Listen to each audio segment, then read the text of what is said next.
Olá, boa tarde, seja muito bem-vindo. Nós estamos ao vivo, agora são 15 horas e 30 minutos pontualmente, pelo horário de Brasília. Eu sou o Kleber Werneck e a partir de agora você confere comigo as principais notícias nesta edição da tarde do Redação Hit.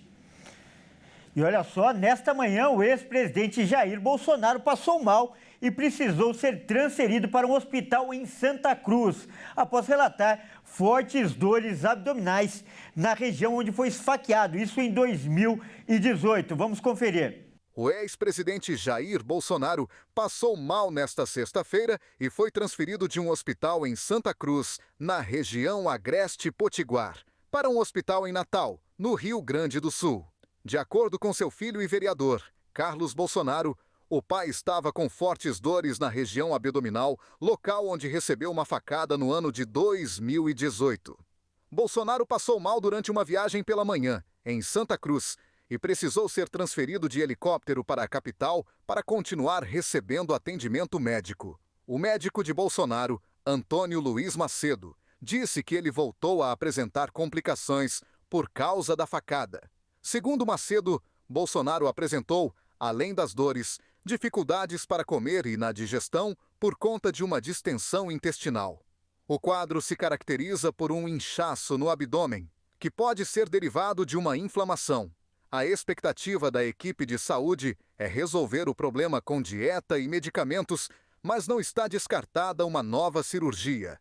Macedo, inclusive, está preparado para viajar ao Rio Grande do Norte, caso seja necessária uma intervenção cirúrgica. A governadora do Rio Grande do Norte, Fátima Bezerra, do PT, disponibilizou o helicóptero para a transferência. Em nota, o governo do estado também informou que orientou os gestores da Secretaria de Saúde que adotem todas as providências necessárias ao eventual atendimento.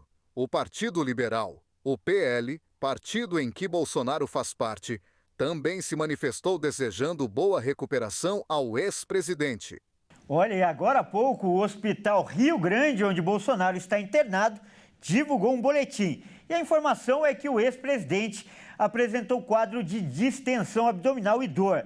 Ainda, de acordo com a nota, o quadro de saúde dele é estável. Bolsonaro está sendo hidratado e também recebeu medicação de prevenção contra bactérias, que é o procedimento padrão em hospitais. E olha só, vamos mudar de assunto para falar de economia. Os preços do café, da carne e também do chocolate subiram e se tornaram os grandes vilões da inflação.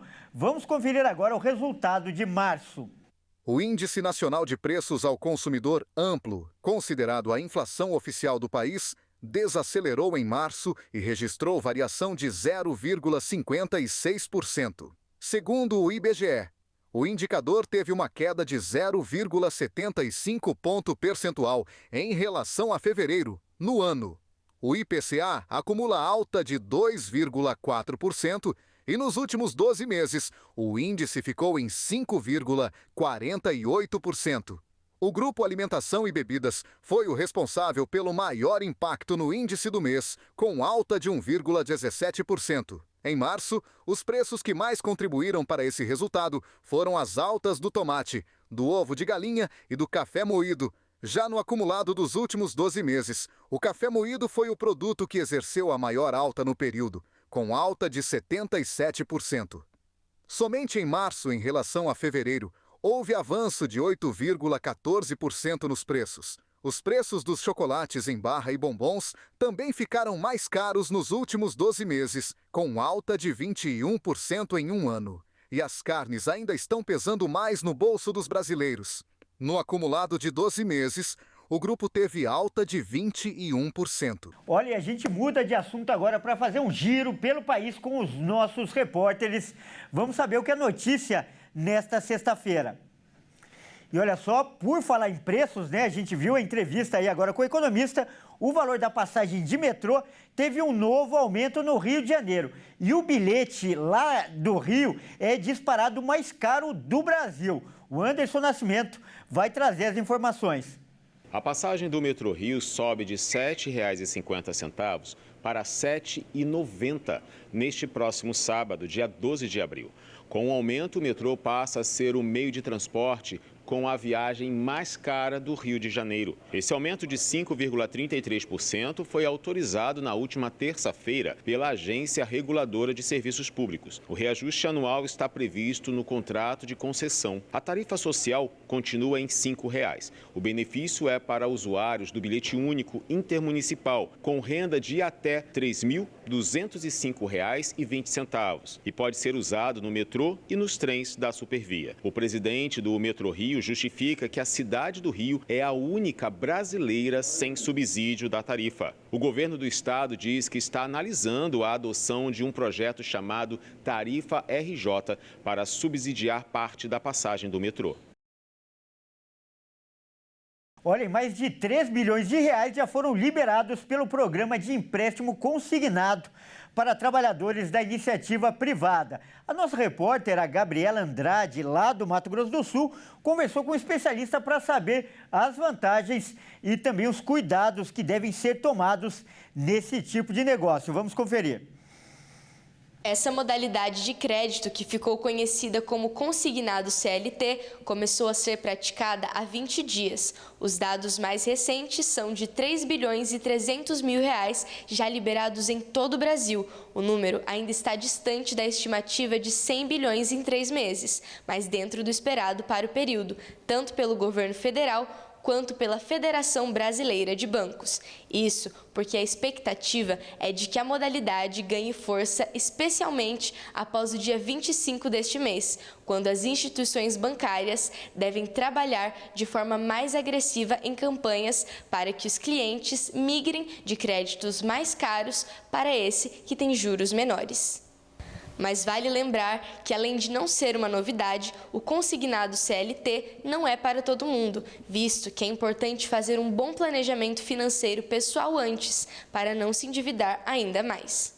Nós precisamos relembrar que essa modalidade de empréstimo consignado dos trabalhadores submetidos à CLT, ela existe desde 2003, pela Lei 10.820.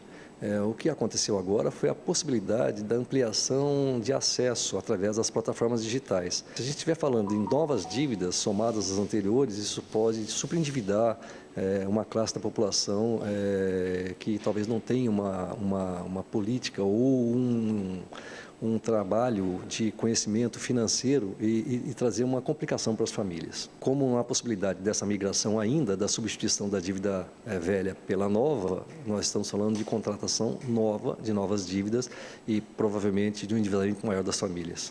As parcelas do consignado CLT são quitadas com desconto no contra-cheque. Isso significa que quando o salário cai na conta do trabalhador, já vem com o valor do empréstimo descontado, o que na teoria é uma maior probabilidade de manter a conta em dia. Já o risco para o banco seria reduzido, porque tem como garantia o FGTS. Ainda assim, vale a mesma orientação, que é para qualquer tipo de empréstimo, contratar somente em último caso. Se for necessário, o consumidor deve avaliar muito bem as taxas de juros, seja para fazer uma nova dívida ou trocar uma cara por outra mais barata. A taxa média de juros ao mês do consignado CLT é de 2,84%, ainda alta comparada ao consignado para o servidor público, que tem uma média de 1,8%, e ao consignado para aposentados, que é de 1,66%. No entanto, a taxa de juros do consignado CLT é vantajosa se comparada à taxa de empréstimo comum, que gira em torno de 6,1% ao mês.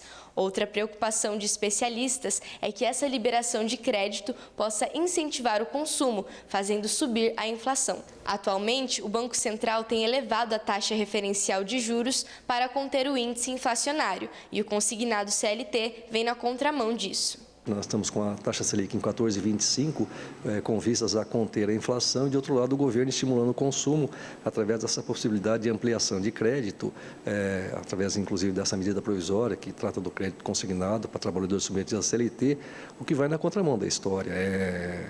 Isso incentiva o consumo e, por consequência, amplia a possibilidade de aumento da inflação.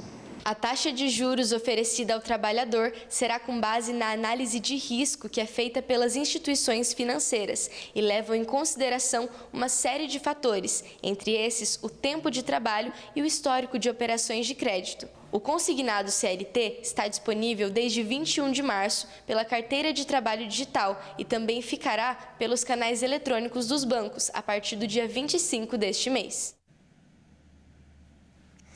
E olha, em apenas 12 horas, Florianópolis e a região sul de Santa Catarina registraram todo o volume de chuva que era esperado para apenas o mês, para todo, mês de abril. Vamos conferir os detalhes agora com a Michele Veiga.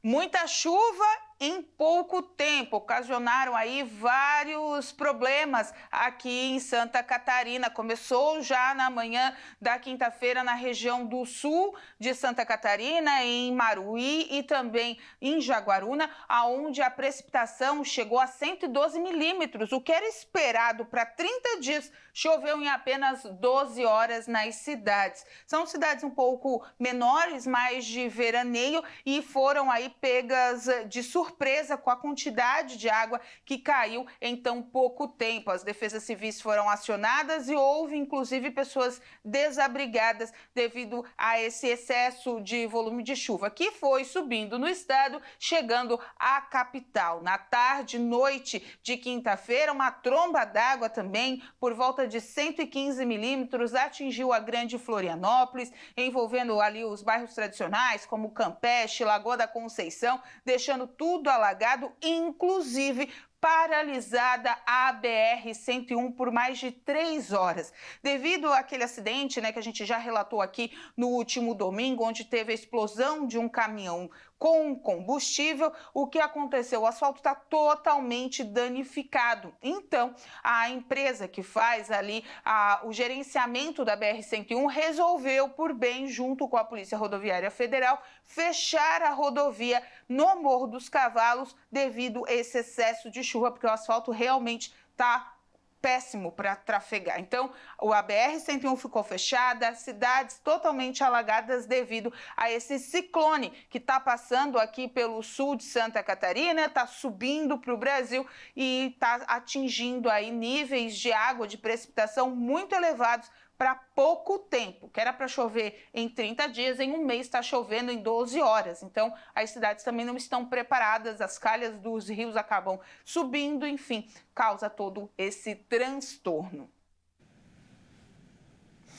E olha só, agora um alerta, O número de roubos a farmácias aumentou em São Paulo.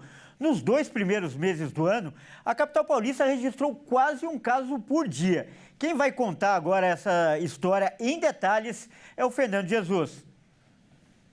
Com quadrilhas especializadas de olho na alta demanda do mercado clandestino, esse tipo de crime cresceu significativamente. E por serem mais caros, os remédios para TDAH e emagrecimento são os mais visados por esses criminosos. E imagens como essa estão sendo cada vez mais vistas na capital paulista. O estado de São Paulo registrou 55 roubos de medicamentos em farmácias em janeiro e fevereiro deste ano, quase um caso por dia.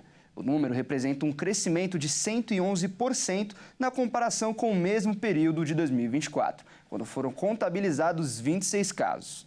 A alta nos casos já é observada há alguns anos e tem levado as farmácias a se protegerem.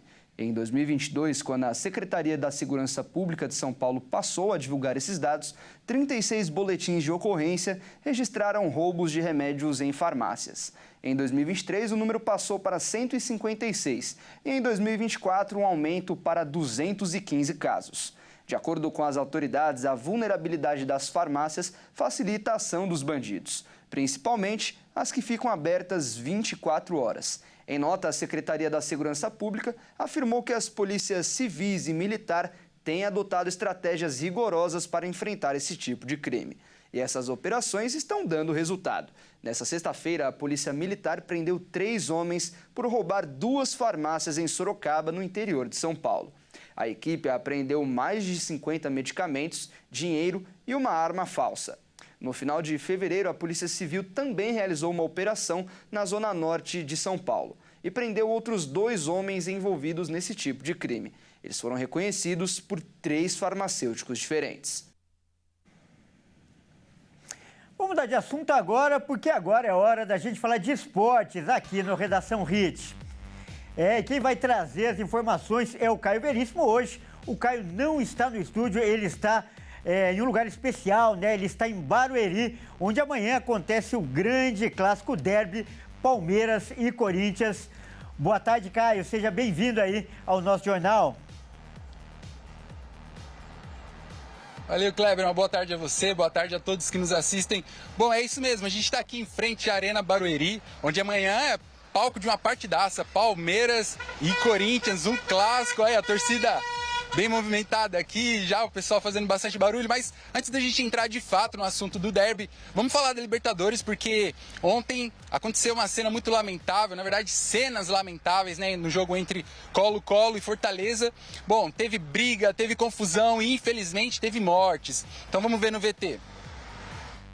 Ainda na madrugada desta sexta-feira, a CBF enviou um documento à Conmebol pedindo a vitória ao Fortaleza pelo placar de 3-0, usando um dos artigos disciplinares da própria entidade sul-americana, que determina que a obrigação de oferecer segurança a todos os envolvidos na partida é do time mandante, com possíveis punições a quem não cumpri-la, o que de fato não aconteceu. Agora a Conmebol vai analisar todo o ocorrido. A pena pode ser ainda pior para o time chileno. Isso porque, de acordo com o regulamento, o Colo-Colo corre o risco até de ser desclassificado da competição. A partida era válida pela segunda rodada da Libertadores. O jogo entre Colo-Colo e Fortaleza ficará na história da competição. Infelizmente, não por aquilo que os jogadores produziram dentro de campo, até porque o jogo finalizou em 0-0, mas sim por aquilo que a torcida do time chileno causou dentro e fora de campo. Enquanto a partida se desenrolava já no segundo tempo, um alvoroço começou na arquibancada da torcida chilena, com barras de ferro sendo lançadas em campo, vidros quebrados, até que vários torcedores invadiram o gramado, fazendo com que o jogo fosse paralisado e os jogadores do Fortaleza tivessem que correr para o vestiário. Após quase 2 horas de paralisação e muita confusão, o árbitro decidiu cancelar a partida. Já do lado de fora, o tumulto continuou em grande escala e 2 pessoas acabaram mortas, sendo atropeladas por uma viatura da polícia, o que gerou ainda mais revolta nos torcedores. Bom, e olha só, amanhã o Palmeiras faz aqui o seu primeiro jogo fora do Allianz Parque, mas como mandante. Porém, engana-se quem acha que vai pagar barato nesse ingresso. Isso porque o Palmeiras é o clube brasileiro que mais cobra caro nos seus ingressos. Vamos ver.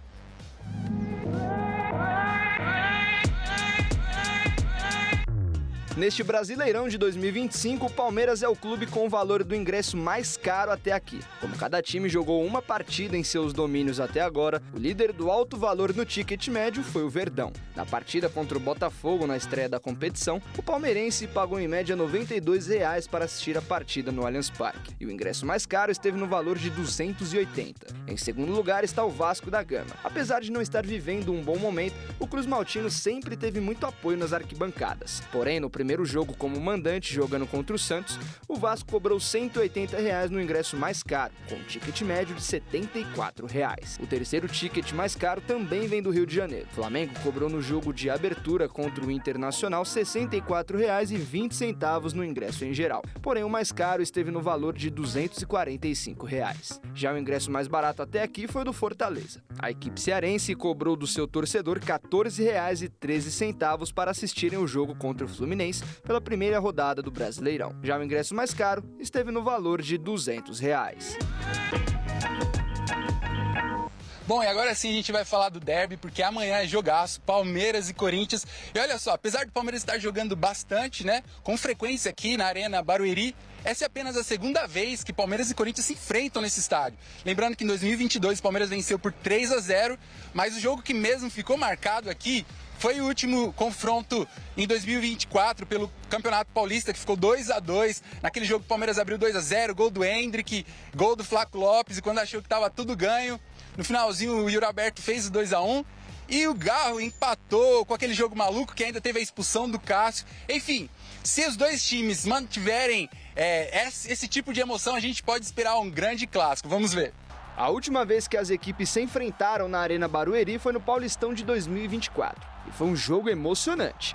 O Verdão abriu 2-0 de vantagem, viu o Timão jogar com 2 a menos. Inclusive o zagueiro Gustavo Henrique precisou ir para o gol após a expulsão de Cássio. Porém, o Corinthians lutou até o fim e buscou um empate heróico. Um ano depois, as equipes voltam a jogar na Arena Barueri. Isso porque o Allianz Parque receberá shows nesse fim de semana. E o Palmeiras vai a campo sem um dos seus principais jogadores, o meia Rafael Veiga.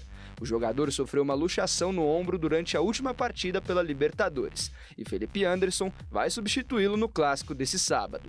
O clube não informou o tempo de recuperação de Veiga, mas a expectativa é que ele tenha tratamento com o departamento médico nas próximas semanas. Por outro lado, o lateral Marcos Rocha segue em processo de transição física e participou normalmente do treino com o restante do elenco. Outra novidade é o atacante Paulinho, que também segue se recuperando e será relacionado para a partida e pode fazer a sua estreia pelo Alviverde Paulista. O Corinthians também entra em campo desfalcado. Os meias Rodrigo Garro e Igor Coronado, o goleiro Hugo Souza e os defensores Gustavo Henrique e Angileri seguem em recuperação de lesão. Porém, o timão pode ter a volta do craque Memphis Depay. O camisa 10 levou um pisão no tornozelo na partida contra o Vasco no Brasileirão. Com o tornozelo inchado, o atleta ficou fora das atividades e focou na recuperação para o derby. O atacante passou por processo de recuperação e já treinou com a equipe. E a comissão técnica lida com a expectativa de contar com o jogador contra o Palmeiras. Esse é o quarto derby paulista da temporada. No Paulistão foram 2 empates e uma vitória do Timão. E o clube alvinegro conquistou o título estadual em cima do rival, após vencer por 1-0 no Allianz Parque e empatar por 0-0 na Neoquímica Arena. As expectativas para esse clássico são as maiores, com certeza vai ser um belo jogo e a gente vai estar de olho, com certeza, como sempre a gente está. Devolvo para você um grande abraço e até mais. Muito obrigado, Caio, e parabéns aí pela brilhante participação. A esperança nossa é que realmente seja um grande jogo e, claro, rivalidade é só dentro de campo.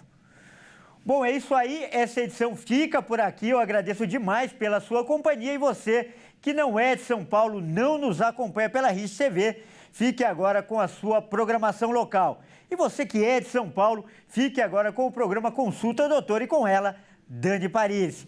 Boa tarde e até mais.